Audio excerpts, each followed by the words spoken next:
Welcome to the Slop Temple. We pray this video helps. You start now by seating the patient at eye level about 1 meter away and ensuring even lighting. Once done, ask them to keep both eyes open while you cover one eye. Explain they must look at your nose the whole time. You position yourself at the same height and test the covered eye first using confrontation. Present your hand at midline, then move outward. Make clear why.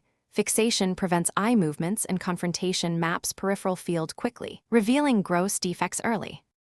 Now you proceed systematically through the field. Start with the superior quadrant, then inferior, nasal, and temporal.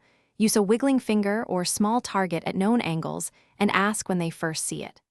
Once you find a blind spot or scotoma, map its edges by moving the stimulus and mark precise locations.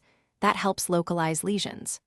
Also perform a central Amsler grid for macular defects and observe fixation. Make sure to compare responses between eyes to detect homonymous or bitemporal patterns.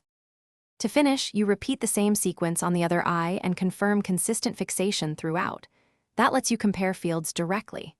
Document precise findings, which quadrant, approximate size and depth of any defect, and whether it respects the vertical or horizontal midline. This informs likely lesion location. If anything looks unreliable, pause and use the troubleshooting tip. Check that the patient understands instructions, can hear you, and is comfortable. Then repeat the problematic points, slowly to confirm true loss versus testing error. Thanks for watching. Consider subscribing if we helped you.